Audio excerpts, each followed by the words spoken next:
Mais surtout, en fait, à partir de là, je me suis dit, mais ça, c'est une matière pour une fiction qui est incroyable. Et une fiction au sens de quelque chose de très réaliste, c'est beaucoup plus pensé comme, c'est pas du tout une fiction heureuse. Hein. C'est vraiment, en fait, c'est un scénario de gestion de crise. C'est-à-dire qu'on prend tout ce qu'on a appris pendant ces interviews et ce que je peux lire dans la presse, que je peux apprendre par mon métier, par des interviews d'experts qu'on a fait après aussi, quand on voulait s'assurer que ce qu'on racontait dans la fiction était réaliste.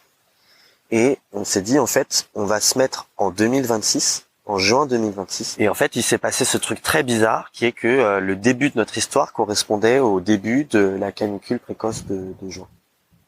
Et donc, en fait, on se faisait rattraper par la réalité parce que, en fait, il y avait des trucs qu'on avait imaginés dans les grandes lignes qui étaient en train de se passer. Bonjour et bienvenue dans Demain est durable. Demain est durable, c'est le podcast pour mieux comprendre l'écologie. Je m'appelle Antoine Grégo. Je me considère comme un écolo imparfait et je suis, comme beaucoup, sensible aux enjeux de demain. Mais en juin 2020, au moment où j'ai décidé de démarrer le podcast, impossible de savoir par où commencer. Comment en savoir plus sur l'écologie facilement ? Je vous propose donc, dans chaque épisode, de découvrir l'histoire de celles et ceux qui agissent pour un monde plus durable. Entrepreneurs, intrapreneurs, activistes. Ils agissent avec passion aux quatre coins du monde. En France bien sûr, mais sur tous les continents, pour nous permettre d'espérer demain un monde plus durable.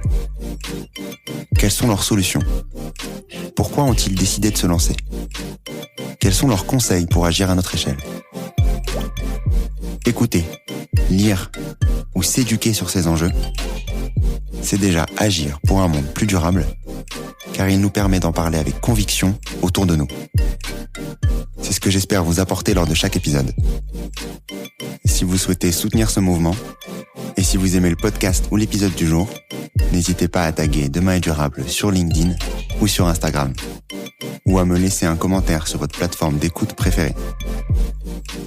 Aujourd'hui, je reçois Alexandre Florentin, élu à la ville de Paris, directeur de la Carbone 4 Academy et co-auteur de la fiction Paris 50 degrés. C'est sur ce dernier sujet que nous avons notamment échangé. Basé sur de nombreux entretiens, Alexandre a développé une fiction de Paris à 50 degrés en 2026. Et autant vous dire qu'après les nombreuses canicules de l'été, sa fiction devient de plus en plus proche de la réalité. Mais cela est-il vraiment probable ? Quelles sont les conséquences sur les hôpitaux, sur les réseaux électriques ? Quelles sont les solutions ? Mais également, comment s'adapter ? Un échange passionnant que je vous propose de découvrir dès maintenant. Très bonne écoute à tous. Donc aujourd'hui, dans le nouvel épisode de Demain est durable, j'ai le plaisir d'accueillir Alexandre Florentin. Comment tu vas, Alexandre ? Très bien, je suis en vacances, là, je vais très bien. Donc tout va bien, tu prends tes vacances pour faire un épisode de Demain est durable. C'est dire la chance que j'ai aujourd'hui. En tout cas, merci pour ton temps aujourd'hui. On va parler de plein de sujets, notamment de Paris 2050, une fiction que tu sors très bientôt, de ton poste au sein de Carbone 4, de ton poste de conseiller de Paris pour justement tous ces sujets liés à la canicule, à l'environnement, etc. Mais on va en discuter bien sûr pendant tout l'épisode, en commençant d'abord par une présentation. Et donc, qui es-tu, Alexandre ? Alors, je peux me présenter assez classiquement par ce que je fais. J'ai une double activité.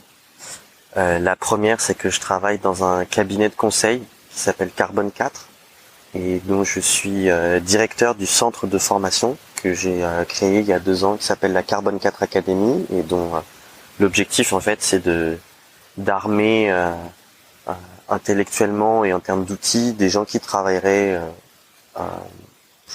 plutôt en entreprise et qui voudraient à la fois lutter contre le changement climatique et se préparer au climat qui change déjà.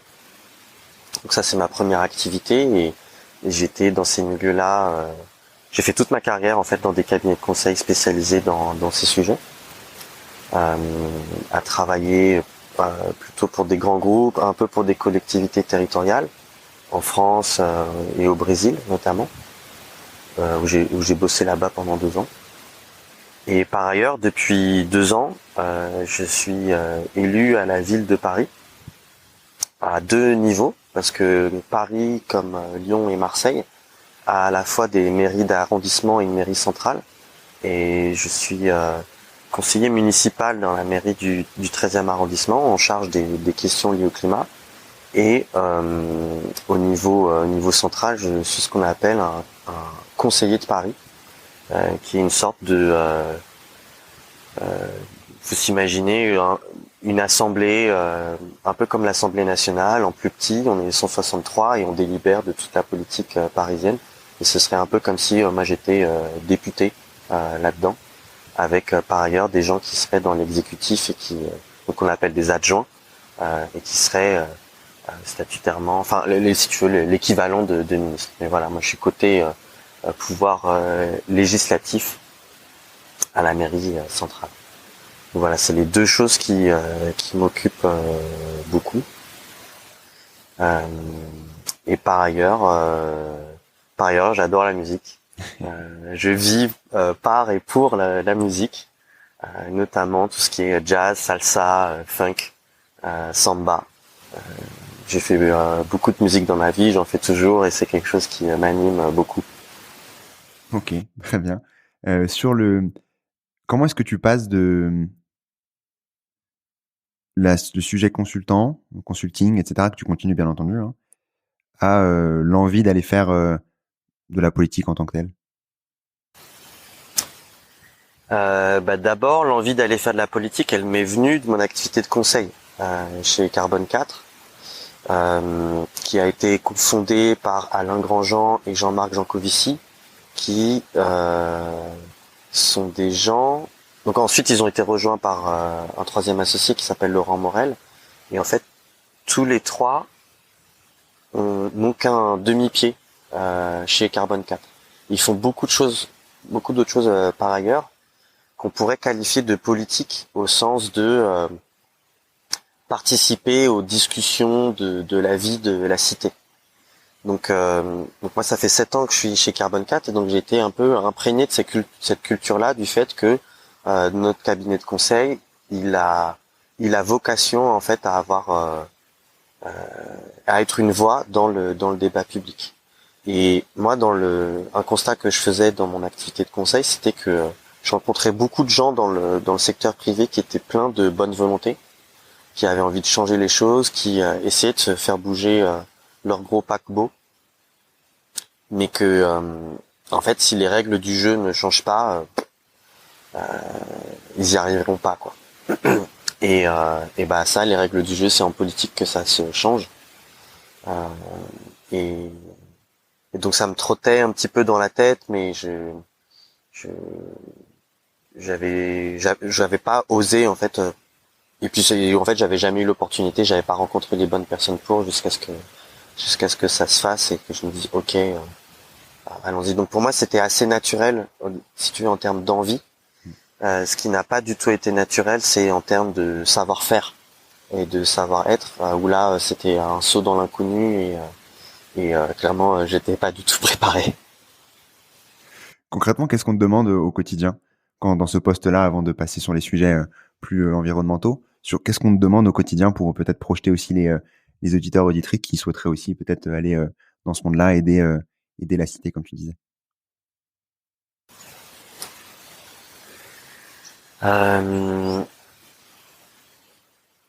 Ça me demande de changer mon rapport au conflit. Parce que avant, je voyais plutôt ça comme quelque chose à éviter.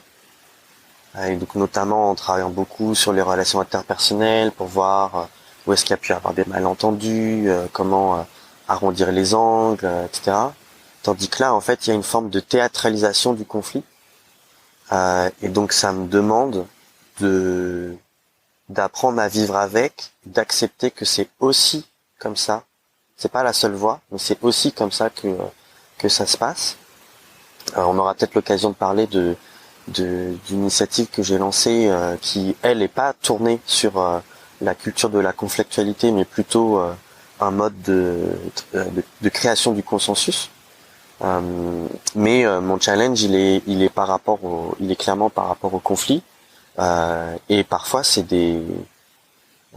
en fait, ma difficulté, c'est d'arriver à faire la différence entre un conflit qui est sain, parce que c'est un conflit d'idées, d'idées pour lesquelles ça vaut la peine de se battre, mais avec des modes opératoires qui resteraient sains. Et c'est là où il peut y avoir un mélange des genres qui est très fatigant, notamment quand il y a les réseaux sociaux qui s'en mêlent. Ouais, c'est sûr. Et ça change complètement la donne, je trouve. Et moi, j'avais pas l'habitude de Twitter, et j'avais pas l'habitude d'être exposé médiatiquement, et ça a quand même énormément changé ma vie. Et encore, tu vois, je suis pas si exposé que ça, et je suis un mec, donc c'est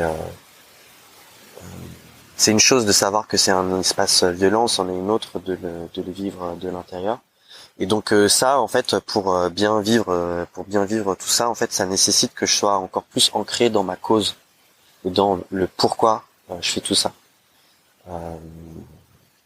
Mon métier, par ailleurs, me plaît énormément.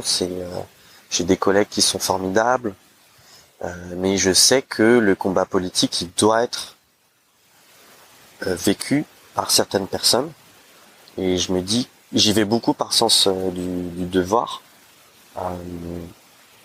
mais bon, ça nécessite de trouver d'autres équilibres dans ma vie et de pas me perdre dans des trucs très égotiques qui peuvent t'appeler en politique, où c'est clairement des enfin, tu sais, c'est le grand classique en fait, c'est soit le bâton soit la carotte. Et pour sortir de cette dichotomie-là, il faut être très très ancré dans pourquoi on est là. Et sur le fait de rien devoir à personne, et que à un moment c'est un suffrage universel qui a parlé. T'es élu, t'as la même légitimité que n'importe quel autre, même si l'autre ça fait 20 ans qu'il fait de la politique, qu'il en maîtrise les codes, qu'il maîtrise les codes des réseaux sociaux, les codes journalistiques.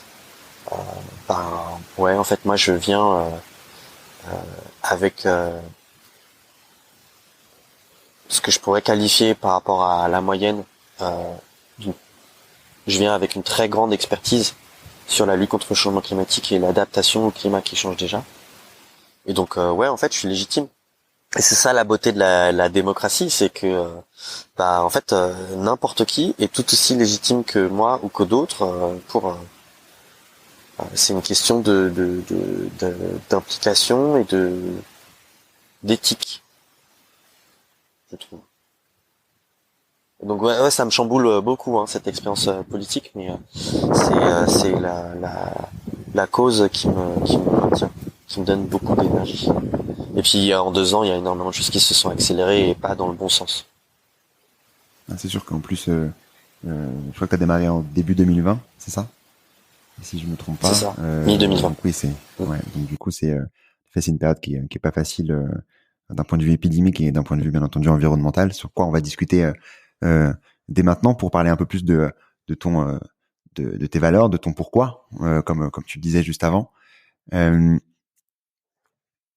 L'objectif là de l'épisode d'aujourd'hui, c'est de vraiment comprendre via la fiction que tu as pu écrire, Paris 50 degrés,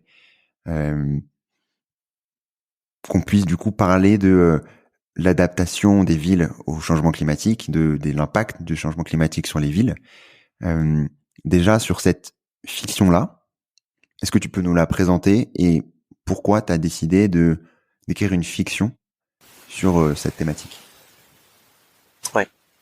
Alors déjà, j'ai remarqué dans ton introduction que tu as appelé ça Paris 2050. Ouais, c'est vrai, exactement. Alors que c'est Paris 50 degrés. Et ouais, non, mais c'est vachement intéressant qu'on en discute un tout petit peu. Parce qu'en fait, t'es clairement pas le premier. Je me suis posé la question, tu vois, à un moment donné, est-ce qu'on parle de Paris 45 degrés, Paris 48, Paris 52. Bon, alors il y avait l'effet de le nombre rond, mais il y a un chiffre un nombre qui est très élevé.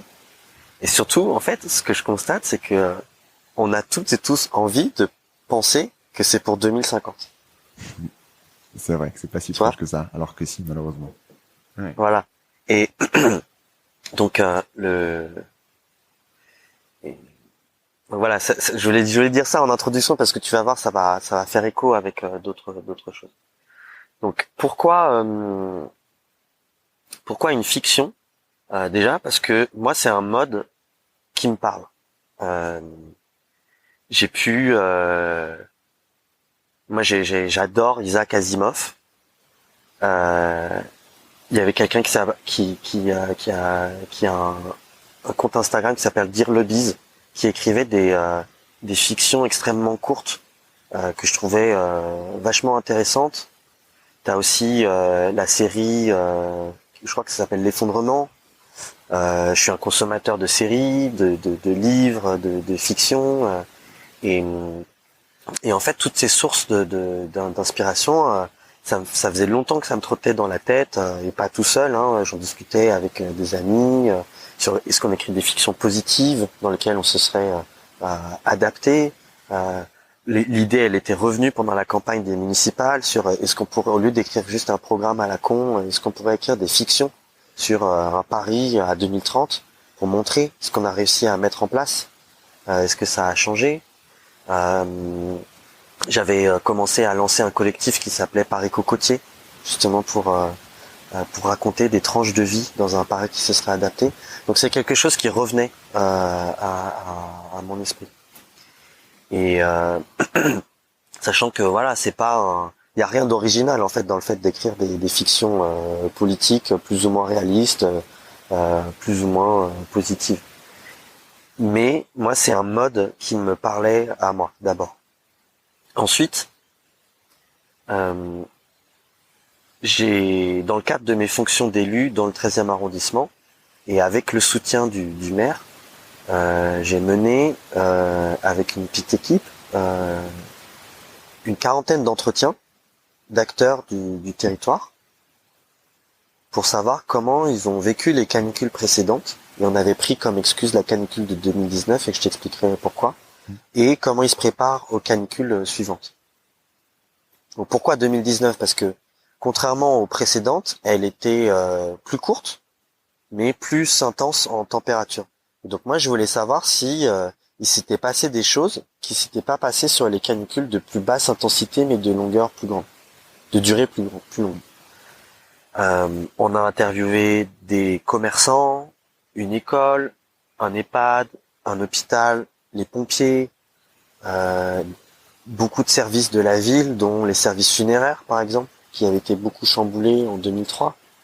On a interviewé des villes canadiennes, dont Montréal, parce que donc ce travail-là il s'est fait à partir de l'automne 2020, et donc il y avait eu le dôme de chaleur au Canada.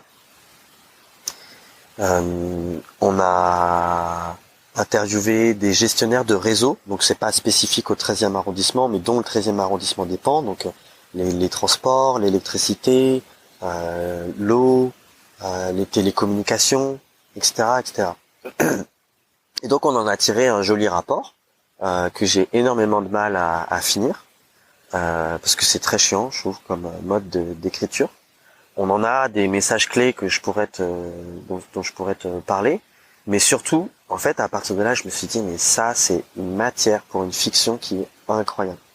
Et une fiction au sens de quelque chose de très réaliste, c'est beaucoup plus pensé comme, c'est pas du tout une fiction heureuse, hein, c'est vraiment, en fait, c'est un scénario de gestion de crise. C'est-à-dire qu'on prend tout ce qu'on a appris pendant ces interviews et ce que je peux lire dans la presse, que je peux apprendre par mon métier, par des interviews d'experts qu'on a fait après aussi, quand on voulait s'assurer que ce qu'on racontait dans la fiction était réaliste.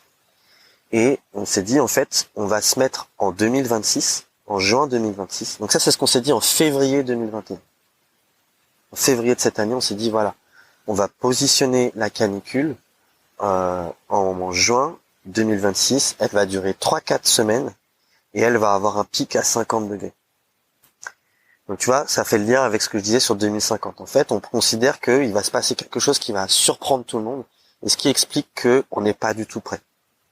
Et l'idée, c'est de dire, bon, en vrai, c'est pas très probable d'avoir une canicule de ce profil-là en 2026.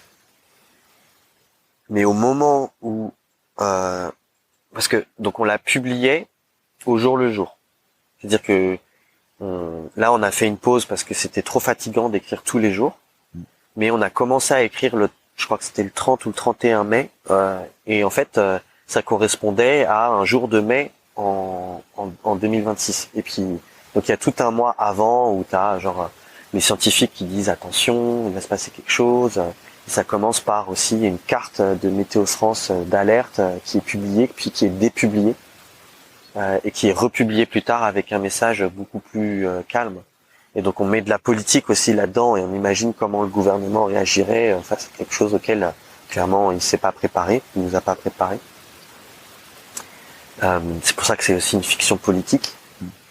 Et on rédige ça au fur et à mesure. Et en fait, quelques jours après le début de la publication, t'as bon pote qui me contacte et qui me dit mais tu sais que d'ici mi-juin, il va y avoir une canicule précoce là dans la réalité. Et je lui dis bah non, je savais pas parce que moi je suis pas très connecté comme il peut l'être au milieu des météorologues et des climatologues, au point d'avoir des informations en avance de phase par rapport à ce qui peut sortir dans le domaine public. Et en fait, il s'est passé ce truc très bizarre qui est que le début de notre histoire correspondait au début de la canicule précoce de juin. Et donc, en fait, on se faisait rattraper par la réalité parce que en fait, il y avait des trucs qu'on avait imaginés dans les grandes lignes qui étaient en train de se passer. Donc, notamment, on accentuait les pénuries alimentaires. Il faisait plus chaud. On a imaginé que le Met Office, qui est donc l'équivalent de Météo France, il publie un bulletin d'alerte avec des températures inconnues encore en Angleterre, et il recommandait à leurs concitoyens de pas aller en France. Ouais, c'était intéressant cette partie-là dans ce que tu m'as envoyé. Et tu vois, et en fait, c'est dans la même ligne que du fait d'imaginer des incendies. Alors nous on l'a pas fait, mais moi je t'avoue que je pensais pas qu'il y ait des incendies à cause de la sécheresse en Angleterre dans la décennie 2020-2030. Ce qui s'est passé là fin juin, début juillet.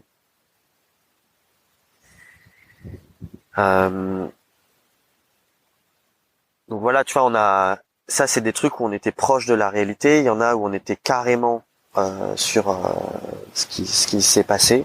Ça n'a pas d'intérêt qu'on en parle là. Mais le message c'est en fait on s'est fait rattraper par la réalité et ça plus la fatigue personnelle pendant la canicule, le fait d'être très exposé pour des raisons que je pourrais expliquer après. Très exposé médiatiquement pendant la canicule, en fait à un moment j'ai dit à mes co-auteurs qui sont Florian Zito et Agathe Fredfond, je leur ai dit en fait moi j'arrive plus à tenir le rythme journalier. J'ai besoin de prendre du recul et j'ai besoin pour que ça reste une fiction en fait, j'ai besoin de pas l'écrire pendant qu'il se passe des trucs comme ça. Et c'est drôle parce que donc j'écris beaucoup avec Florian qui par ailleurs est un collègue chez Carbone 4. Mais on fait ça c'est une implication perso. Il y a des fois on se demandait mais est-ce qu'on force le trait ou est-ce qu'on est trop gentil? Tu vois, à un moment on dit bah en fait une canicule qui durait 3-4 semaines avec un pic à 50 degrés, est-ce que les gens ils vont pas aller faire du camping dans le bois de Vincennes et le bois de Boulogne pour aller trouver du frais? Et on sait pas si on est trop bizarre. Tu vois, est-ce que c'est réaliste ou bien est-ce qu'on va trop loin? Et malheureusement, le fait est que plus la réalité avance et plus je me dis en fait on a été trop timide. Justement pour aller sur tous ces sujets-là, si tu veux, en commençant déjà par la base, bien sûr, on va aller dans tous les détails de comprendre les conséquences sur la ville. Comment est-ce qu'on pourrait s'adapter au mieux? Comment la fiction pourrait devenir comment est-ce qu'on pourrait, disons, améliorer cette fiction grâce à des actions au quotidien ou autre des politiques ou des institutions. Déjà, juste pour revenir sur la base, pourquoi la probabilité d'une canicule de ce type-là, à ces degrés élevés comme ceci à Paris, 50 degrés, non pas 2050, à quel point c'est probable cette partie-là? Pourquoi est-ce qu'il fait plus chaud en ville? Pourquoi est-ce que c'est plus probable à Paris plutôt que en région, en campagne, etc. Ouais. Pourquoi est-ce que c'est Ok. plus probable? Alors déjà, il faut toujours se rappeler que les météorologues et climatologues, toutes les températures que tu vois dans un bulletin météo, sur des cartes de prévision, etc., c'est toujours des températures à l'ombre. D'accord? C'est toujours des températures à l'ombre dans des conditions qui ont été un petit peu normées. C'est-à-dire que on évite au maximum, par exemple, de mettre des stations météorologiques sur un toit en plein cagnard. Même si tu mettais juste un toit un petit toit pour couvrir, on essaye de reproduire des situations comparables. Donc une station qui est connue des Parisiens parce c'est celle qui a enregistré le record historique de 42,9 si je me trompe pas en 2019, c'est celle du parc de Montsouris. Donc déjà quand tu sais ça, en fait, il faut bien se dire que il y a des endroits à Paris qui ont déjà connu du 50 degrés, voire beaucoup plus. Si tu mets une surface goudronnée en plein soleil, qui reçoit jamais d'ombre, elle monte facile à 60. Les rails de tram ou de RER qui connaîtraient pas l'ombre connaissent des températures supérieures à 50. Donc c'est pour ça il faut bien faire la distinction entre voilà les températures de météorologues, climatologues et puis en fait ce que nous on va ressentir et on a déjà dépassé du 50 degrés. Ça c'est le premier élément. Ensuite, il y a un deuxième point qui est un facteur aggravant qui est que la ville est très dense, est très bétonisée, est très goudronnée, et que tout ça, c'est des matières qui emmagasinent la chaleur et qui la restituent la nuit, et qui fait que la température, elle baisse pas la nuit. Quand tu es à la campagne et qu'on te dit il fait 40 degrés, quand on te dit à Paris il va faire 40 degrés, la journée il va faire la même température, mais en fait le soir à la campagne, tu peux souffler. À Paris, c'est plus compliqué. Et c'est cet effet-là qu'il va falloir combattre en priorité parce que on maîtrise pas vraiment la température qu'il va faire à Paris par ailleurs, on va dire au sens où la température qui nous est imposée par le climat. Ça c'est un point qu'il faut bien avoir dans le crâne, c'est que on ne maîtrise pas le climat qu'il va faire à Paris. Le changement climatique, c'est un phénomène international. On pourrait avoir une France très bas carbone. Va falloir quand même se préparer à un climat qui change. On va dire, c'est une question de prudence. On va dire au cas où les autres régions du monde et les autres pays fassent pas le boulot. Et ça, je trouve que c'est trop absent du discours politique. Et par ailleurs, diminuer les émissions de gaz à effet de serre, moi je pense qu'il faut arrêter de dire il faut diminuer les émissions de gaz à effet de serre, c'est un co-bénéfice d'autre chose. C'est-à-dire qu'il faut simplifier nos vies, consommer moins, parce que en fait on est manipulé à consommer toujours plus, ça nous rend pas heureux, ça génère beaucoup de pollution locale, donc juste avoir des vies plus simples, plus cool, ça nous rendrait plus heureux. Et par ailleurs, ça nous rendrait moins sujets, ça nous rendrait moins dépendants toutes les turpitudes internationales comme on l'a bien senti pendant le Covid. Là, on commence à le sentir avec le début de la crise énergétique à l'été 22, pardon.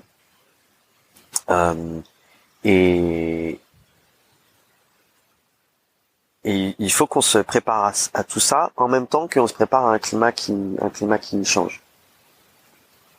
Sur les conséquences, d'un dôme de chaleur, d'une canicule à ce niveau-là. Donc, comme tu disais, donc 50 degrés, quand tu imagines Paris 50 degrés, donc c'est Paris 50 degrés à l'ombre. J'imagine que c'est comme ça que tu l'as imaginé. Oui, oui, oui. Imaginé à 3. Quand on atteint ces niveaux-là, quelles conséquences on a? Je vais faire du coup plusieurs sous-parties, disons, parce que tu en parlais aussi juste avant par rapport aux interviews que tu as pu faire. D'abord sur le système de santé. Quel impact t'as pu voir du coup sur 2019 et quel impact on pourrait avoir si on atteint des proportions aussi élevées? Avant de répondre à ça, je voudrais revenir sur ta question précédente parce que je pense que j'y ai pas assez bien répondu. Parce que tu disais, tu posais une question qui est très légitime, qui est, mais c'est quoi la probabilité qu'il y ait un dôme de chaleur à 50 degrés en 2050? Je suis pas capable de te mettre des chiffres, mais en fait, les climatologues, ils nous disent, en fait, maintenant c'est probable. C'est-à-dire que c'est plus un truc improbable. Mais de la même manière qu'un dôme de chaleur, au Canada à 50 degrés, c'était considéré par les modèles comme improbable. Au sens de, ça a une probabilité de 1 sur 10 000 d'arriver une fois tous les 10 000 ans. Donc autant te dire, c'est négligeable. Je connais pas les chiffres pour le genre de phénomène qu'on décrit, mais moi j'ai un raisonnement je m'extirpe des probabilités des climatologues, parce que j'ai un raisonnement politique et de gestion des crises. C'est de dire, en fait, il faut qu'on se prépare à ça, parce que si c'est pas 2030, si c'est pas 2050, c'est peut-être 2060, c'est peut-être 2070. Et or, les temporalités dont on parle en termes d'adaptation, elles sont énormes parce qu'il s'agit de transformer la vie. Donc, moi, je préfère me préparer au pire, sachant que ce pire-là, il n'est pas improbable. Et c'est un changement complet de paradigme sur tous les pans de notre vie. Et malheureusement, il y a beaucoup d'exemples grâce aux vagues de chaleur et canicules qu'il y a eu là dans les derniers mois, avec de la sécheresse. En fait, c'est là que tu dis, ah ouais, d'accord. Par exemple, on a commencé à planter des arbres, mais en fait, si on peut pas les arroser, y compris l'été, ils vont mourir. Mais est-ce que je peux les arroser alors que c'est en pleine sécheresse? Et donc, tu vois, c'est des questions en fait qui vont, comme disait Naomi Klein, it changes everything, ça change tout. Je donne des exemples sur le système de santé. Donc, le système de santé, il y a deux grands trucs qui vont se passer, c'est que il va y avoir plus de gens qui vont vouloir l'utiliser, et deux, son mode de fonctionnement habituel va être perturbé. Sur le premier plan, c'est assez classique, hein, on l'a vécu en 2003. En fait, tu as les personnes fragiles. Alors pour l'instant, c'est surtout les personnes âgées et les SDF. Mais demain, ce sera les enfants. Et après, on va, aller vers des tranches d'adultes. Ça va être, on va remonter les tranches d'âge des enfants et on va descendre les tranches d'âge d'adultes. Puis ça va être des gens qui sont pas même qui sont jeunes mais qui sont pas en très bonne santé parce qu'ils ont de la comorbidité ou des choses comme ça. Les SDF, il y a déjà plus de SDF qui meurent l'été que l'hiver. Moi, ça m'avait étonné d'apprendre ça. Mais parce qu'en fait, c'est pas dans notre imaginaire. Et donc les systèmes, ils sont pas organisés pour. Mais en fait, l'été, les SDF, il y a parfois des problèmes d'alcoolémie, il y a des problèmes d'hydratation, et puis bon, voilà, et ils décèdent. Donc, qu'est-ce que font les pompiers dans ces moments-là? En fait, ils servent de passe-plat. Ils sont appelés quand il y a des situations de détresse. Et ça, les situations de détresse, on s'est déjà amélioré parce que grâce à 2003, on a mis en place des systèmes où les personnes fragiles, elles sont sur des listes et elles sont appelées par les services publics pour voir si elles vont bien, pour leur rappeler qu'il faut qu'elles boivent, des fois pour les aider à faire des courses, etc. Donc il y a un système d'entraide par la fonction publique qui fonctionne et qui fait que après 2003, quand on a eu d'autres vagues de chaleur, on a eu moins de surmortalité. Mais à un moment, il faut ces personnes-là, elles sont quand même en détresse, il faut les amener à l'hôpital.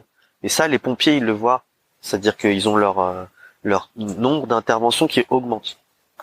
Mais ce que me disait très bien le lieutenant-colonel, c'est que ça part du principe que l'hôpital va tenir le coup. Donc tu as une surcharge de l'hôpital, sachant que c'est pas juste une question de chaleur, ça peut être aussi lié à la qualité de l'air. Tu vois, tu as des trucs croisés comme ça qui arrivent. Donc on pourrait se dire aussi, bah tiens, à l'heure actuelle, le système sur la qualité de l'air, tu vois, quand tu passes en circulation alternée, c'est une fois que les pics de qualité, les seuils de qualité de l'air, ils sont dépassés. C'est jamais en préventif, ce qui paraît absurde. C'est quand il y a le problème que tiens, on se met à gérer, alors que en fait on a suffisamment de modélisation suffisamment bonne pour se dire bah non, en fait il faut que ce soit au seuil d'en dessous que on commence à avoir une circulation alternée. Donc tu vois, tout ça, il va y avoir des facteurs combinés qui vont faire que l'hôpital il va être en surtension. Sachant que l'hôpital est déjà pas en bonne forme pour des questions de sous-investissement, de sous-investissement en tout genre. Je vais simplifier en disant juste ça. Et il y a des gens plus compétents que moi pour en parler, mais on en a tous une compréhension et un ressenti maintenant, je pense. Et donc il va y avoir cet effet-là. Ensuite, l'hôpital, pour fonctionner, sachant que c'est très centré sur l'hôpital, mais en fait il faudrait arrêter de penser la santé comme étant uniquement liée à l'hôpital. Si on parle de solutions, on pourrait explorer ce champ-là. Mais l'hôpital, pour fonctionner, il a besoin de clim.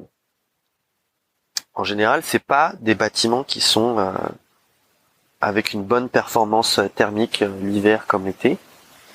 Donc ils mettent la clim pour compenser tout ça. Et dans l'entretien, donc ça c'est du réel. Hein. Tout ce que je raconte là, en fait, c'est lié sur les entretiens, c'est pas la fiction. Et c'est des choses qui se passent déjà. Ce qu'on fait dans la fiction, c'est qu'en fait on grossit le trait et on dépasse certains seuils qui ont été identifiés pendant les entretiens. Seuils qui, une fois dépassés, créent des effets dominos. Donc les clims en France, à peu près toutes, en fait, elles sont capées, elles ont un seuil de fonctionnement qui est à 42 degrés. C'est-à-dire que quand tu as un système technique, en général, tu as des seuils de fonctionnement dans lesquels, ça fonctionne pas toujours si bien que ça, mais ça fonctionne encore quand c'est dans ce seuil-là. Et puis, par contre, il y a un seuil limite au-dessus duquel le système il s'arrête.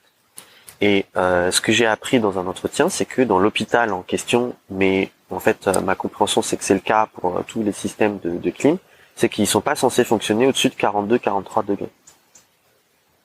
Ce qui fait d'ailleurs qu'il y a des clims, il y a des frigoristes dans le sud de la France qui parfois arrosent des clims. Okay. Donc tu vois le problème en sécheresse.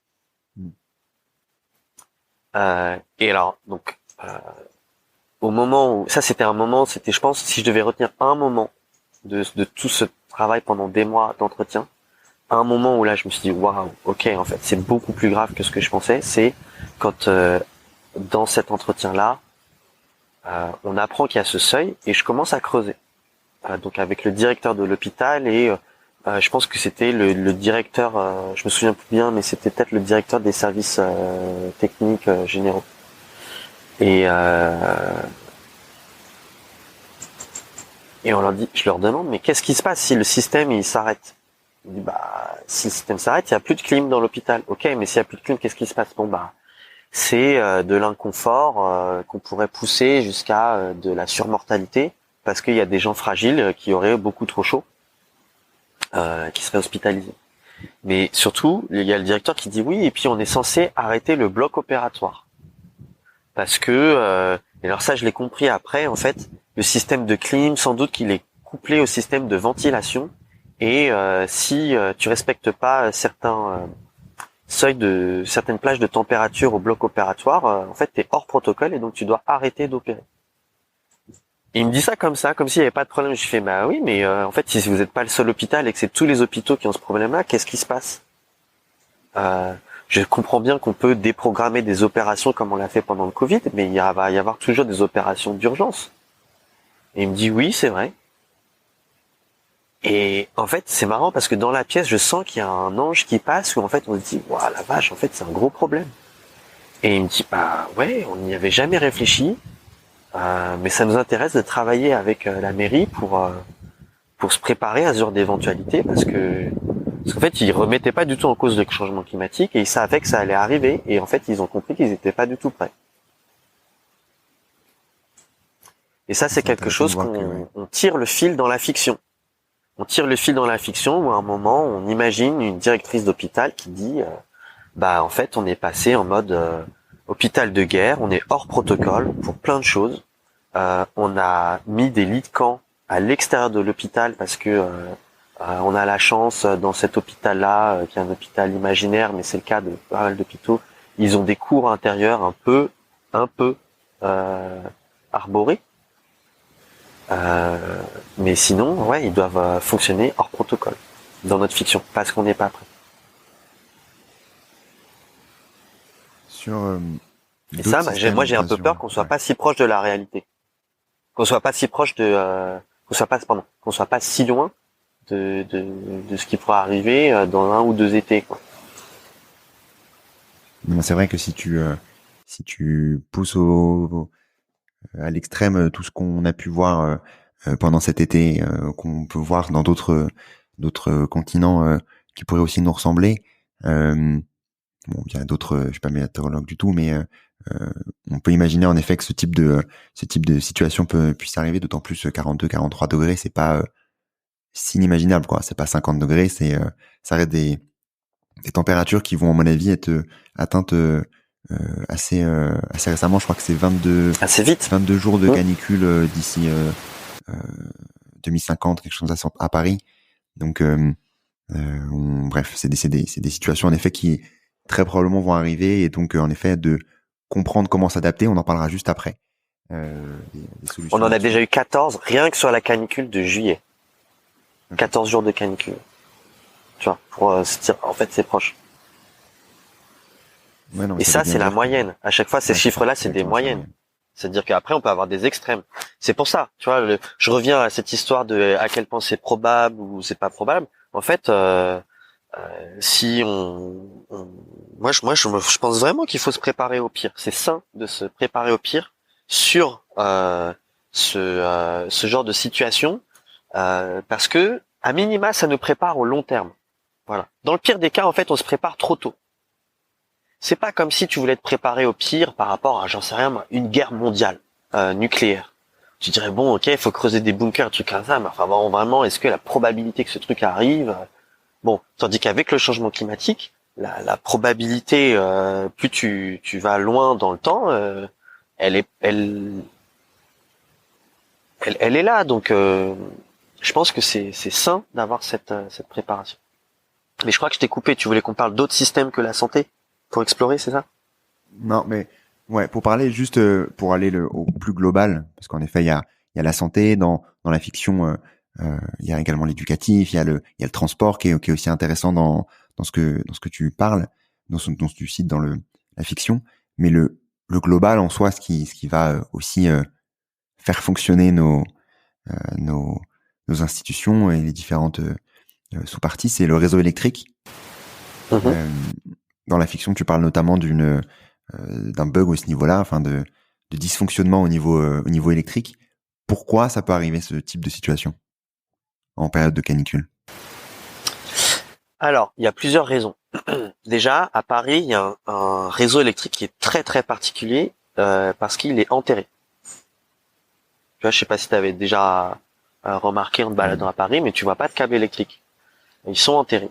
Et historiquement, on a utilisé une technologie qui, pour faire simple, faut s'imaginer que les câbles électriques, ils sont enterrés à un peu plus d'1 mètre, il me semble, dans des sortes de gaines en papier. Et ce qui se passe, c'est que comme il y a du bitume, etc. En fait, la chaleur, au fur et à mesure que la canicule elle avance dans le temps, elle va s'emmagasiner, elle va descendre dans le sol. Et il y a un moment où, au niveau à la profondeur du câble, il va faire trop chaud pour le câble et en fait, il peut claquer. Donc ça, c'est un phénomène qui est bien connu par le gestionnaire de réseau électrique. parce que on a régulièrement des problèmes de coupure en canicule à cause de ça. Il y en a à chaque fois. Alors ça va parce que donc le gestionnaire en réseau s'appelle le gestionnaire de réseau en question s'appelle Enedis.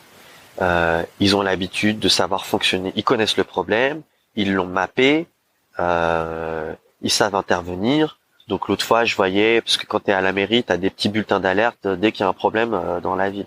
Donc je voyais, tu avais dans le 14e une coupure de courant, c'était bien lié à ça. Ils sont, je sais plus, genre dans l'heure, ils avaient mis des groupes diesel pour alimenter le millier de foyers qui avaient été coupés. Et puis dans la journée, ils avaient fait les travaux pour faire le truc. Ils ont un plan pour changer ces câbles-là à horizon de la décennie. Et donc moi ce que je questionne, c'est en fait si ça arrive plus tôt, les grosses canicules, qu'est-ce qui se passe? Et ce qui est pas forcément très intuitif, c'est qu'il peut y avoir un décalage entre la canicule et le moment où les pannes électriques elles ont lieu, parce qu'en fait le temps que la température elle pénètre dans le sol, si ça se trouve il fait déjà frais en hauteur. Donc tu peux avoir 1 ou 2 jours de décalage et puis pas faire le lien en fait. Parce que ça c'est un truc aussi qui est problématique, j'ai trouvé dans les interviews, c'est que les incidents sont pas forcément bien. Alors je parle tout acteur confondu. Les incidents sont pas forcément bien documentés. C'est-à-dire qu'on manque d'une connaissance établie sur les problèmes qui peuvent être liés aux canicules. Mais dans le cas du gestionnaire de réseau, et ça ils le connaissent bien. Donc ça c'est ce qu'on appelle un problème de distribution. Parce que le réseau électrique, comment ça fonctionne, il faut qu'il y ait toujours un équilibre entre la production et la consommation. Et en canicule, on peut avoir des problèmes côté production, transport et distribution, et j'expliquerai après ce que c'est, et côté quasiment côté consommation. Il y a tout ça qui se mélange. Donc côté production, qu'est-ce qui se passe? Absolument tous les modes de production qu'on a, sauf la géothermie, à ma connaissance, ont une dépendance soit à l'eau, soit à la température. Par exemple, les panneaux solaires, ils ont une baisse d'efficacité quand il fait trop chaud. Les centrales nucléaires, telles qu'elles sont conçues à l'heure actuelle, elles ont besoin de l'eau des rivières pour se refroidir. Il y a d'autres technologies, mais à l'heure actuelle, il y en a pas mal de centrales en France qui fonctionnent comme ça, et on a des baisses de production là cet été à cause de ça. Les centrales gaz et au charbon, c'est pareil. À un moment, en fait, il faut les refroidir, et donc soit tu utilises l'air, soit tu utilises l'eau, et on a plutôt, on en a pas mal qui fonctionnent, qui ont besoin d'eau. Et donc, quand tu as un couplage forte température sécheresse, en fait, notre réseau électrique, il est pas très résilient. En général, quand il fait très chaud, il y a moins de vent, donc les éoliennes soufflent, enfin, elles fonctionnent moins bien. Donc ça c'est côté production. Ensuite il y a côté transport, donc là c'est les gros câbles électriques, et côté distribution c'est pareil. Les câbles quand il fait très chaud, ils ont tendance à se détendre.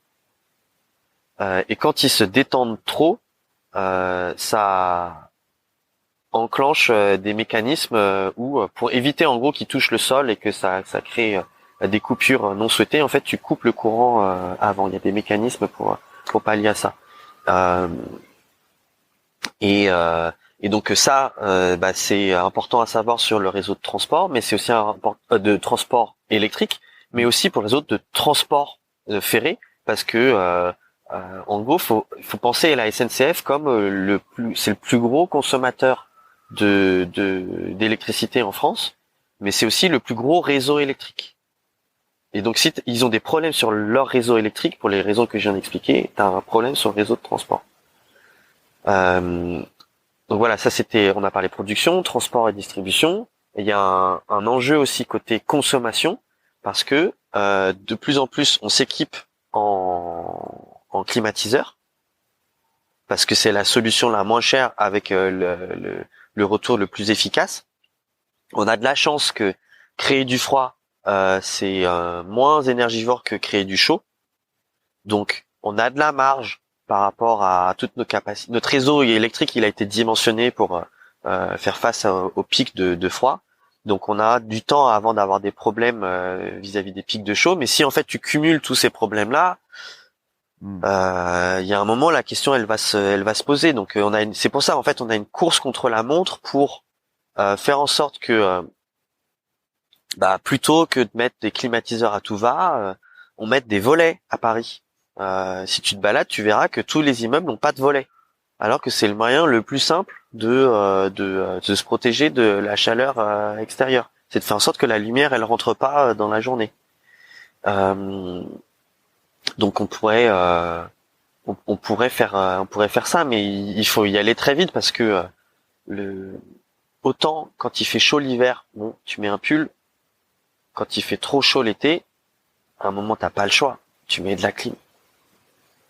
T'as un bébé, t'as pas le choix, tu mets de la clim, tu vas acheter une clim, tu vas pas attendre une autorisation de la copropriété pour mettre et des architectes de France, des architectes des bâtiments de France pour mettre des volets. Donc et donc tu vas sans doute avoir, t'as déjà une augmentation de la consommation électrique l'été liée à la clim. Un truc que tu pourrais faire très vite, c'est dire en fait il faut qu'on vende uniquement des climatiseurs ultra performants pour que certes les gens puissent s'équiper, mais que au moins ça fasse pas des pics. Et puis il va falloir changer les règles d'urbanisme très très vite. Et ça on n'a pas l'habitude. Du coup sur les solutions, parce que donc on parlait donc des conséquences qu'on pourrait bien entendu pousser encore plus, mais bon ça durerait.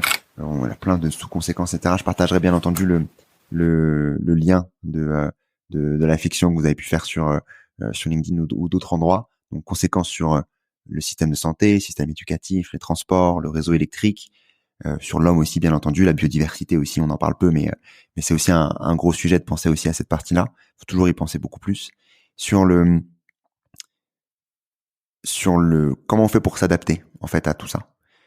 Quand on a ce genre de pic, quelles sont les premières actions que tu parlais de plein de sujets, l'urbanisme et d'autres. Pour toi, les principales actions qui devraient être effectuées en termes d'urgence, parce que comme tu dis, ça peut arriver du jour au lendemain, même malgré la probabilité. Qu'est-ce qui devrait être mis en place rapidement ? Alors, déjà avant de répondre à ça, il faut avoir en tête deux choses. La première, c'est qu'on ne pourra pas s'adapter à tout. Donc, c'est pour ça qu'on reboucle sur un premier point qui est si les gens croyaient plus au changement climatique, maintenant on est en train de le vivre. C'est pas nos enfants, c'est pas les gens au Bangladesh, c'est nous ici et maintenant c'est notre mode de vie. Là, ça y est, il est menacé. Il est déjà menacé. La bonne nouvelle, malgré tout, c'est que au niveau actuel du changement climatique, on a franchement toutes les solutions techniques. Donc je vais t'en donner plein, mais elles existent. Donc ça, c'est quand même rassurant. Mais faut pas que ça soit une excuse pour le premier point, tu vois. D'où la double urgence de réduire nos consommations, de tout, simplifier nos vies, pour se concentrer. En gros, c'est une dichotomie c'est un dialogue qu'on doit avoir entre qu'est-ce qu'on souhaite protéger et ce à quoi on est prêt à renoncer. Et si on se concentre sur si on a des choses à protéger, par exemple, comme tout à l'heure, j'ai beaucoup parlé des hôpitaux et des systèmes de clim. Et en fait, par exemple, il y a des systèmes de clim par géothermie qui pourraient être hyper intéressants pour les hôpitaux, parce que c'est des gros consommateurs de froid et de chaud. Et donc, on pourrait installer de la géothermie, y compris dans des endroits comme à Paris où c'est quand même pas mal de gruyère. Mais ça pourrait se faire. Et c'est un chantier. Ça peut durer juste 1 an. Donc 1 an, c'est ultra rapide par rapport au changement que ça apporte. Donc c'est baisse drastique des émissions de gaz à effet de serre et vachement grande résilience parce que ça dépend moins du réseau électrique que d'autres systèmes de clim. Ça, c'est des trucs qu'on pourrait faire. Tu vois, je te parle système de santé, niveau pouvoir public.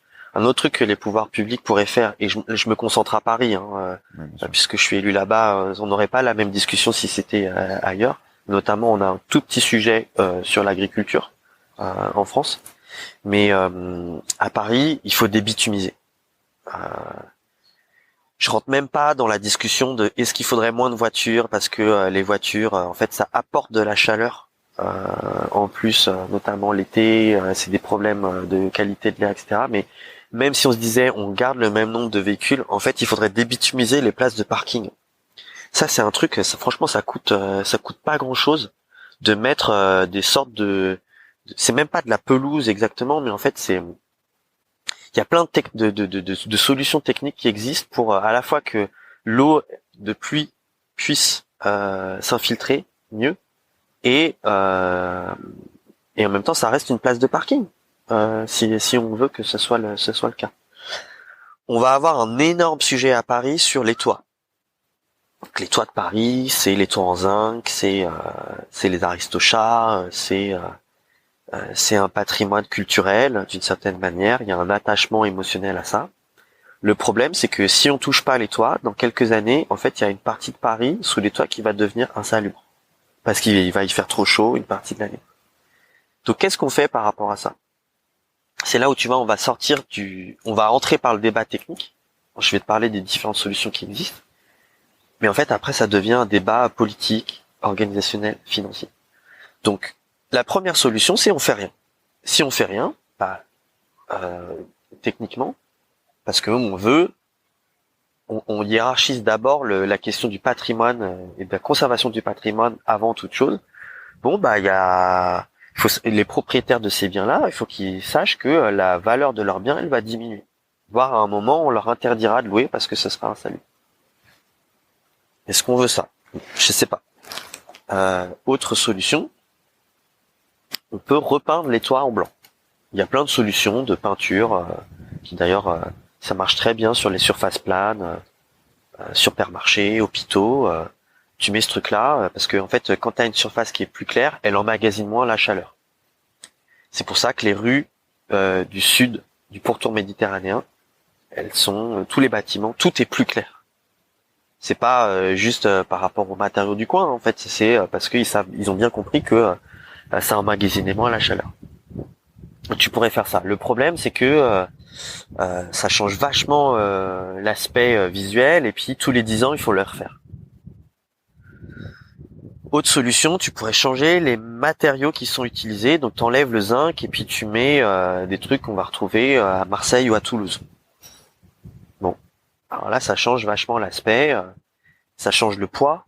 Est-ce que ça passe? Je sais pas, mais bon, c'est un choix, c'est possible. Et puis pendant que tu fais ça, tu refais l'isolation.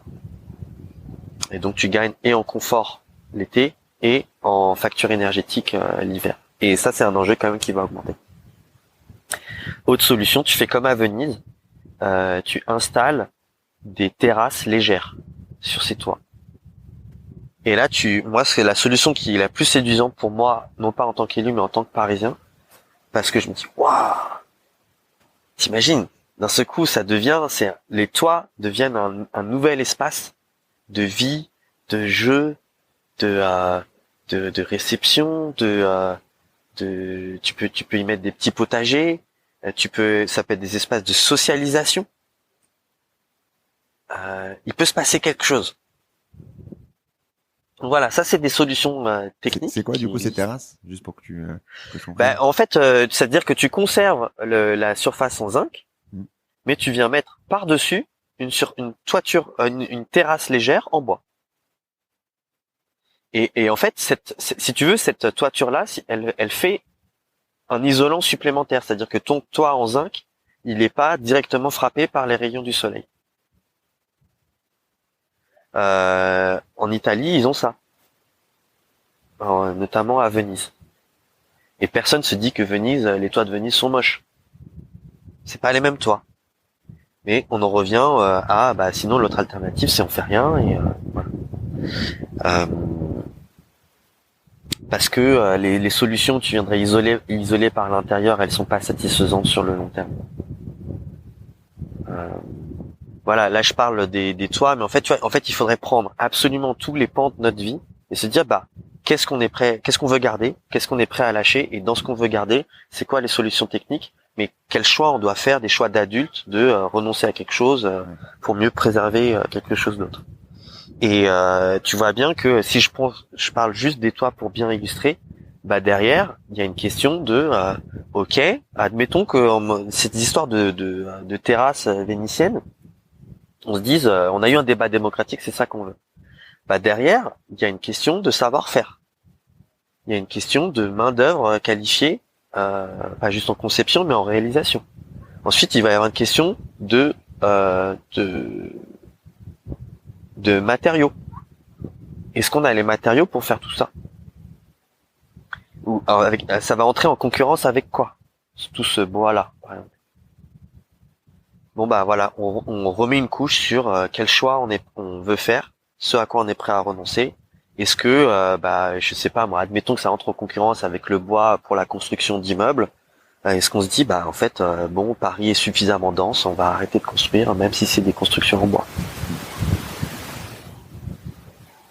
Sur tous ces sujets-là, quand tu parles t'as parlé de l'urbanisme, t'as parlé bien entendu des toits, de l'adaptation aux chaleurs extrêmes, également au froid, hein, ce qui peut aider aussi par rapport au froid, l'hiver. À quel point t'es optimiste sur cette partie-là, sur ces parties-là, sur la faisabilité? Tu dis qu'en effet, c'est des gros sujets qu'il faut que les politiques prennent en main, que les pouvoirs publics prennent en main.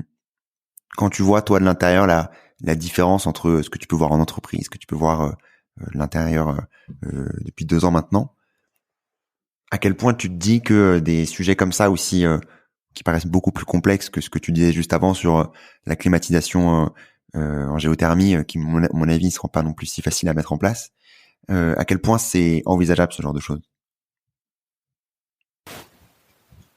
Politiquement, tu veux dire? Ouais, Là, la question elle est plus sociétalement. Ouais, tout à fait.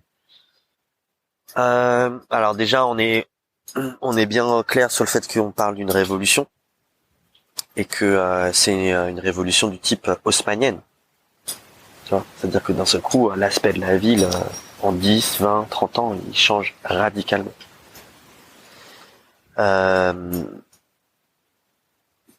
Je sais par ailleurs, enfin moi tu vois, on m'a martelé pendant toutes mes études quand je travaillais quand j'étudiais ces questions-là, on m'a toujours dit l'humain est une espèce adaptative. On a une capacité à s'adapter qui est monumentale. Et c'est vrai. Et en fait, là, ça y est, on est déjà quand même pas mal dans le marécage. C'est un peu comme ces histoires de 50 degrés, à quel point c'est probable ou pas. En fait, je me sors des questions de probabilité. Et je sais qu'il y a énormément de prophéties autoréalisatrices, en fait, dans ce truc-là. C'est-à-dire que si je te dis, bah ouais, non, en fait, je pense qu'on va pas y arriver, bah en fait, on n'y arrivera pas. Je sais de manière réaliste aussi que c'est pas parce que je me dis qu'on va y arriver que ça va arriver. Mais en fait, c'est la seule manière de se donner des chances que ça arrive. Et qu'on s'en sorte. Donc, si je te donne le fond de ma pensée, je pense que c'est faisable. Sinon, j'aurais une stratégie de protection personnelle qui serait différente et qui consisterait à faire comme pas mal de gens, à fuir la ville. Mais pour l'instant, j'en suis pas là. C'est sans doute lié à mon éducation, c'est sans doute lié au fait que je sois né à Paris, que j'ai un attachement viscéral à cette ville. C'est lié à ma combativité. Mais je sais aussi, de manière réaliste, que ça va pas se faire d'un claquement de doigts et que ça sera pas une route linéaire et que ça sera sans doute, il y aura de la violence d'une manière ou d'une autre. Il y aura de la violence, pas forcément de la violence physique directe, mais en fait, ce que je vois aussi, c'est que tu vois, en commençant à parler de ces sujets-là, j'ai une audience qui a énormément grandi. Et ce que ça dit, c'est que les gens, faut bien avoir en tête que une des raisons, en fait, c'est aussi stratégique, hein, la raison pour laquelle je me suis attaqué aux vagues de chaleur et pas à plein d'autres sujets environnementaux, c'est que c'est un sujet qui est sensible. Les perturbateurs endocriniens, les microplastiques, t'en as une compréhension intellectuelle. Les vagues de chaleur, tout le monde en a vécu une, au moins une. Et sait ce que c'est en termes de souffrance, etc. Donc ça permet de créer un lien et d'amorcer un dialogue qu'il n'y avait pas auparavant. Donc je pense je pense qu'il faut pas regarder dans le rétroviseur pour se dire, bah attends, mais regarde la vitesse à laquelle on a avancé ces 20 dernières années. Si on projette ça, ça marche pas. Et un autre truc qui me rassure, je suis désolé de dire ça, mais en fait, quand il y a eu le Covid, on a été capable de redonner du pouvoir aux politiques et du jour au lendemain de faire des trucs. Alors, c'était peut-être pas les bonnes choses, c'était peut-être discutable, etc., etc. Peut-être que ça a aussi participé à casser une confiance dans le pouvoir politique. Tu vois, j'en sais rien. Mais le fait est que face à un très grand périple, je crois qu'on est capable d'arrêter beaucoup de choses et de faire beaucoup de choses. Et pareil, hein, ça fait 10-15 ans que je suis dans ces sujets. Ça fait 10-15 ans que, alors je suis pas le seul, hein, mais que je me dis, en fait, il nous faut un système en mode économie de guerre, dans lequel les règles économiques sont mises de côté en partie sur certains champs, parce qu'en fait, il y a un périple qui justifie que, je te dis un truc comme ça, mais que par exemple, du jour au lendemain, on dise, bah voilà, on assure les salaires de tout le monde, mais tout le monde doit passer une demi-journée par semaine à aider à végétaliser la ville et à l'entretenir. Bon, c'est pas exactement les règles économiques actuelles. Je te dis n'importe quoi, Ouais, hein. tout à fait. Mais c'est en fait, je pense qu'on va être obligé de passer par ça, sinon c'est un effondrement. Et c'est clair que c'est pas la voie qu'on prend, mais moi je constate que il y a pas mal de gens qui ont envie que les choses bougent. Donc en tout cas, voilà, j'essaye. Je vais terminer sur ces belles paroles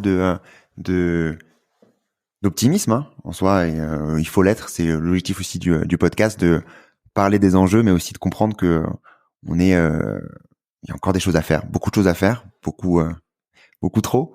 Mais c'est important de voir qu'on est capable aussi d'aller tous agir ensemble et que tout est bien entendu envisageable pour limiter au maximum les enjeux du dérèglement climatique et les impacts surtout. Ouais, et puis tu fais un pas en avant déjà quand tu poses bien le problème. Exactement. Tu vois. Et moi, j'en suis qu'au tout début. La fiction, elle est en cours d'écriture. Il y a une mission d'information et d'évaluation qui est un mécanisme pour faire de la politique sur ces sujets-là à partir de la rentrée. Et je vois que ça crée un énorme engouement dans la classe politique et médiatique. Parce qu'en fait, l'instinct de survie de tout le monde, il est en train de s'activer. Et voilà, je pense que la première chose, c'est de mieux poser le problème. Et c'est ce que j'essayais de faire en fait en parlant des toits parisiens. Sur les 3 questions de fin, Alexandre, que j'espère que tu as préparé. Non, sur les 3 questions de fin, d'abord, est-ce que tu as un contenu à nous partager que tu recommanderais du coup aux auditeurs et aux auditrices?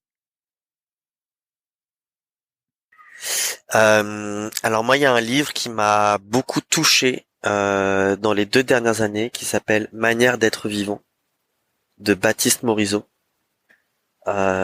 Pour 2 raisons, à la fois pour l'introduction qui fait qu'il y a un texte que j'ai relu je sais pas combien de fois, où notamment il a cette phrase qui m'a beaucoup accompagné, qui a été une sorte d'illumination pour moi. Il explique que la crise écologique, c'est une crise de sensibilité. Et voilà, il est trop tard pour qu'on détaille, mais et puis par ailleurs, c'est des textes où il suit la piste d'animaux, et je trouve ça passionnant, avec un mélange de rationnel et de sensibilité. Et je pense que c'est vers ça qu'on doit tendre en tant que société. En tout cas, c'est ce que j'essaye de faire en tant qu'individu, même en étant plongé dans le monde politique. Donc d'abord ce livre. Est-ce que voilà, si t'as un autre contenu, n'hésite pas. Et puis voilà, parce que ouais. Bah deuxième, je vous invite à écouter Chima Funk. Ça s'écrit Cimafunk. Je vous ai dit que la musique ça m'accompagnait. Et bah voilà, je laisse ce groupe-là afro-cubain, enfin cubain, qui mélange funk et musique afro-cubaine, qui est absolument incroyable. C'est une pépite d'énergie. Moi, ça me ressource. Moi, je mettrai les liens et n'hésitez pas du coup à enchaîner le podcast par une petite musique comme ça fait toujours du bien pour qu'on puisse se remettre dans de bonnes vibes en terminant aussi par des bonnes vibes dans la fin de l'épisode sur est-ce que tu as une action, Alexandre, pour agir dès demain? Ouais, un truc qui m'a beaucoup aidé dans mon cheminement sur la partie réduire mon empreinte négative, mon empreinte carbone sur le monde, c'était de plus me concentrer sur les voyages que j'allais arrêter de faire, mais de me concentrer sur ce que je pouvais faire de nouveau. Donc si j'ai un conseil à donner, c'est organisez-vous des vacances kiffantes, sans que l'objectif ce soit il faut plus qu'il y ait d'avion, etc. C'est genre ok, ça c'est hors du champ. C'est qu'est-ce que je peux faire en prenant le train pour aller jusque dans les montagnes françaises, quelle rivière je peux descendre en kayak, bivouac, quel tour à vélo je peux faire. Moi c'est des trucs en fait ça m'a donné de l'énergie. Voilà, en fait ça fait le lien avec Chima Funk et la musique, et pourquoi j'en parlais, c'est que ces sujets-là, si tu fais que ça dans ta vie, c'est hyper déprimant. Il y a cette angoisse de est-ce qu'on va y arriver? Bah en fait j'en sais rien, mais en tout cas à la fin on meurt tous. Donc ce qui compte c'est le chemin. Donc moi s'il y a pas de musique et du vélo et de la rando et dans des lieux sympas, ok, là ça vaut pas le coup d'être vécu. Et puis si on rate, bah on rate, et j'ai pas de contrôle en fait là-dessus. Voilà, donc organisez-vous des vacances kiffantes avec des gens que vous aimez, en écoutant du Chima Funk et en lisant Baptiste Morisot, Manière d'être vivant. Et enfin, est-ce que tu as un ou une invitée que tu recommanderais dans le podcast? Ouais, j'en avais plein et je pourrais t'en donner d'autres. J'ai la chance de côtoyer au sein de Carbone 4 énormément de femmes extrêmement talentueuses. Elles sont combatives, elles ont une énergie incroyable. Et celle que je souhaite mettre en avant aujourd'hui, c'est Lou Velgreen, avec qui je travaille, qui est une amie et qui par ailleurs est notamment coprésidente de Data for Good. Et c'est quelqu'un qui a la patate, et j'ai l'impression que c'est le genre de personne, enfin c'est clairement le genre de personne que j'aimerais voir au pouvoir, que ce soit des pouvoirs économiques ou aux politiques, parce que je me dis une jeune femme comme ça, avec elle on peut tout traverser quoi. Ça va tanguer, mais c'est des gens comme ça que moi je souhaite mettre en avant. Chez Carbone 4, il y en a plein d'autres, hein. C'est Hélène Chauviré, Juliette Deck, Clémence Lacharme, je pourrais toutes les, Alexia Soyeux, je pourrais toutes les citer, mais voilà. Nickel. Et j'ai fait exprès de citer beaucoup de femmes parce qu'en général on a plus de difficultés à en trouver. Donc c'est aussi je pense qu'il faut pas avoir peur de rééquilibrer dans l'autre sens de temps en temps. On est bien d'accord. On est bien d'accord là-dessus. Merci en tout cas pour cette recommandation. Si toi, on souhaite te retrouver, si on souhaite retrouver tes travaux, que ce soit au sein de Carbone 4 ou bien entendu au sein de tes actions en tant que conseiller de Paris, et sur cette fiction notamment aussi Paris 50 degrés, donc pas 2050.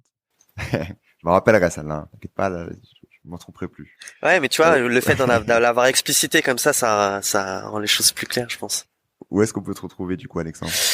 Eh ben, je suis très réactif et je publie beaucoup sur LinkedIn et un peu moins sur Twitter parce que c'est un format qui est plus adverse, mais mes messages privés sont ouverts. Un petit peu sur Instagram, mais j'y mets plus, j'y mets moins de politique et j'y mets plus de kiff, donc de la musique, de la boxe. C'est plus une partie de ma vie privée, enfin privée. Elle est pas privée puisque je la mets sur Instagram, mais voilà, c'est très principalement sur LinkedIn et Twitter.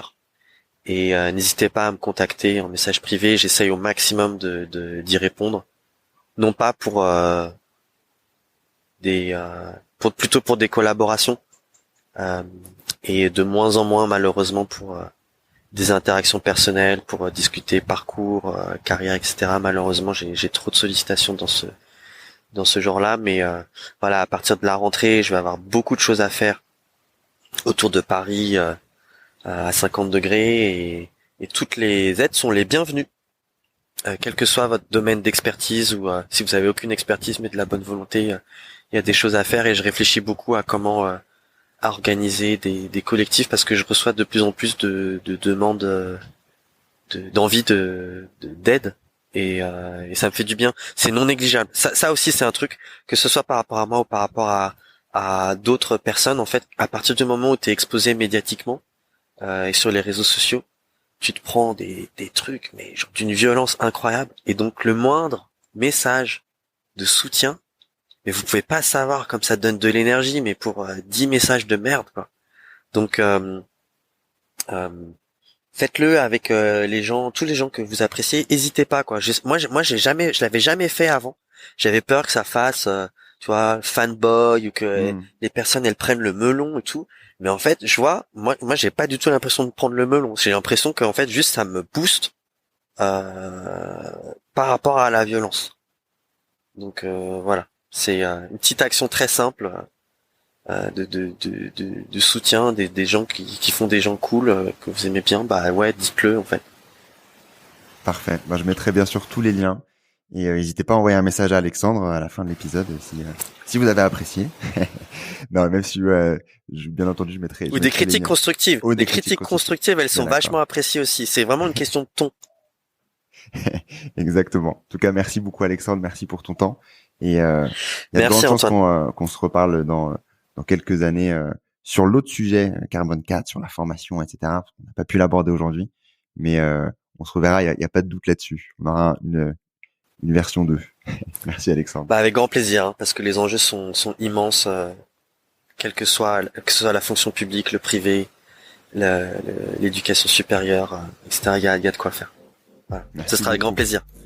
Merci Antoine. Tout d'abord, bravo d'être arrivé jusque-là. Et j'espère que l'épisode t'a plu. Si c'est le cas, commence par envoyer l'épisode à une de tes connaissances afin de les aider à accélérer leur compréhension et leur transition vers un monde plus durable. Et pour dupliquer encore plus ton impact, laisse un commentaire sur ta plateforme d'écoute préférée. C'est ce qui permettra à d'autres de découvrir le podcast. À très vite.